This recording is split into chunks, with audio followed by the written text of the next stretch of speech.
Eknath Khadse NCP यानी राष्ट्रवादी Congress party के नेता पुणे महाराष्ट्र औद्योगिक विकास निगम यानी एमआईडीसी भूमि सौदा मामले में प्रवर्तन निदेशालय यानी ईडी ने 8 जुलाई को उनसे 9 घंटे पूछताछ की। इसी मामले में उनके दामाद गिरीश चौधरी को ईडी गिरफ्तार कर चुका है। ये दूसरी बार है जब भूमि सौदा मामले में ईडी ने खडसे से पूछताछ की है। इससे पहले इसी साल जनवरी में ईडी ने उनसे पूछताछ की थी। ईडी ने इस मामले में खडसे की पत्नी मंदाकिनी खडसे को भी तलब किया था। उन्हें भी इस केस में आरोपी बनाया गया है। इस रिपोर्ट में बताएंगे कि आखिर पुणे लैंड डील केस की पूरी कहानी क्या है, जिसमें ईडी ने बीजेपी के पूर्व नेता रहे एकनाथ खडसे, उनकी पत्नी और दामाद को लपेट लिया है।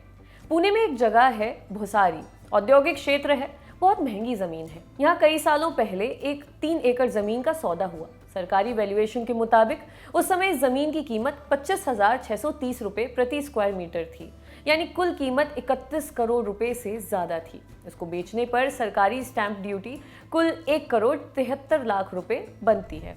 इस जमीन के मालिक अब्बास उकनी थे। उनके पिता रसूल भाई उकनी ने गणपत लाडगे से इस जमीन को 1966 में खरीदा था। 1968 में तत्कालीन महाराष्ट्र सरकार ने इस जमीन को public sector Maharashtra industrial development corporation के लिए सुरक्षित कर दिया।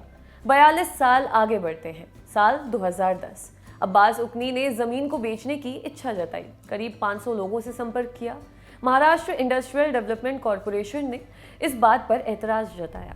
इस बीच उकनी खडसे से संपर्क में आए, जो उस समय बीजेपी सरकार में रेवेन्यू मिनिस्टर थे। इतनी महंगी जमीन खरीदने पर जवाब देना पड़ता। जब ये मामला सामने आया तो आरोप लगा कि अप्रैल 2016 में खडसे की पत्नी मंदाकिनी और दामाद गिरीश चौधरी के नाम पर इस जमीन को खरीदा गया। इसके लिए 3 करोड़ 75 लाख रुपए चुकाए गए, पर स्टैंप ड्यूटी के तौर पर 1 करोड़ 37 लाख रुपए दिए गए। कोई भी इंसान सरकारी रेट से नीचे रेट पर जमीन नहीं बेच सकता। सरकार ने कानून बनाया है जिससे काले धन को रोका जा सके, नहीं तो लोग करोड़ों रुपए की जमीन को लाखों में दिखाकर स्टैंप ड्यूटी बचा लेंगे। आरोप है कि जमीन खरीदने वालों ने यहां पर वही किया। 31 करोड़ 1 लाख की जमीन को 3 करोड़ 75 लाख में खरीदा, फिर कथित रूप से ऊटपटांग तरीके से 1 करोड़ 37 लाख की स्टैंप ड्यूटी चुकाई। आरोप लगा कि स्टैंप ड्यूटी देकर अपने काम को सही साबित करने की कोशिश की गई। जब कोई व्यक्ति जमीन की कीमत सरकारी रेट से कम लगाता है तो मामला डिस्ट्रिक्ट कलेक्टर तक जाता है। इस मामले में वहां के तत्कालीन सब रजिस्ट्रार दिनकर लोनकर ने कलेक्टर से संपर्क भी नहीं किया। जब सरकारी कंपनी इंडस्ट्री के लिए किसी व्यक्ति से जमीन लेती है तो मार्केट रेट से ज्यादा कीमत चुकाती है, इसका कॉम्पनसेशन मिलता है। ईडी का कहना है कि अन्य लोगों के साथ मिलकर चौधरी ने जानबूझकर भूमि दस्तावेज में नाम जुड़वाए, जबकि ये जमीन महाराष्ट्र औद्योगिक विकास निगम की थी। नाम इसलिए जुड़वाया गया ताकि वास्तविक कीमत से 2.5 से 3 गुना अधिक मुआवजा प्राप्त किया जा सके। एकनाथ खडसे पर आरोप है कि उन्होंने बतौर रेवेन्यू मिनिस्टर अपने पद का दुरुपयोग करते हुए ये जमीन दामाद को दिलवाई। इस मामले को सामने लाने वाले विसिल ब्लोअर हेमंत गवंडे ने दावा किया था मंत्री एकनाथ खडसे के दबाव में उन पर फर्जी मुकदमा दर्ज करवाया गया।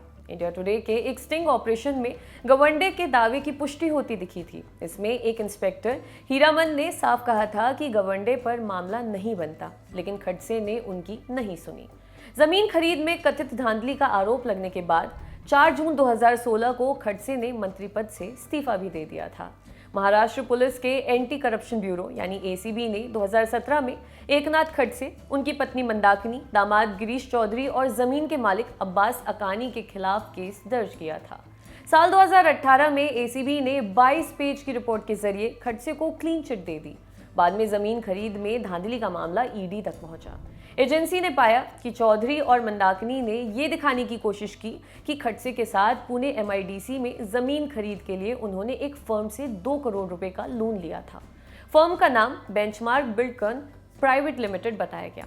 ईडी की रिमांड रिपोर्ट में यह भी कहा गया था कि राज्य में राजस्व मंत्री के रूप में खडसे ने अपने पद का दुरुपयोग किया था। एजेंसी की रिमांड रिपोर्ट में यह भी है कि जब चौधरी से बेंचमार्क बिल्डकॉन प्राइवेट लिमिटेड के मुख्य निदेशक के ठिकाने के बारे में पूछा गया तो उन्होंने कोई जवाब नहीं दिया। इसके अलावा जब फर्म की बैलेंस शीट की जांच की गई तो ये पाया गया कि फर्म ने वर्ष 2016-17 में केवल 1.5 लाख रुपए ही कमाए थे, लेकिन इससे पहले पिछले 2 वर्षों में फर्म ने कोई कमाई नहीं की। जब कमाई ही नहीं हो रही थी तो ये फर्म चौधरी को 2 करोड़ का लोन कैसे दे सकती थी? यानी भूमि सौदे के वास्ते धन शोधन के लिए इसका इस्तेमाल किया गया था। इतना ही नहीं, जब बेंचमार्क बिल्डकॉन प्राइवेट लिमिटेड के खातों में आने वाले धन की जांच की गई तो ये पाया गया कि पैसे को सफेद करने के लिए बनाई गई 6 अन्य शेल कंपनियों ने धन ट्रांसफर किया था। बेंचमार्क बिल्डकॉन के कार्यालय सहित फर्म या फर्म के किसी भी निदेशक का पता नहीं चला। इस फर्म का पता भी नकली निकला। इस प्रकार मनी लॉन्ड्रिंग के एंगल का पता लगाने के बाद खडसे के दामाद को गिरफ्तार कर लिया गया। 8 जुलाई 2021 को ईडी के सामने पेश होने से पहले खडसे ने कहा था, ये राजनीति से प्रेरित मामला है, पूरा महाराष्ट्र और देश इसे देख रहा है। इस मामले में 5 बार जांच हो चुकी है, वे और कितनी बार जांच करेंगे। सूत्रों ने बताया कि खडसे का बयान धन शोधन निरोधक कानून के तहत दर्ज किया गया। ईडी ने दावा किया कि भूमि खरीद में की गई कथित अनियमितता से राजकोष को 61 करोड़ 25 लाख रुपए का नुकसान हुआ। कहा जा रहा है कि ईडी इस मामले में आगे भी एकनाथ खडसे से पूछताछ कर सकती है। आपके लिए खबर लिखी थी हमारे साथी डेविड ने। शुक्रिया।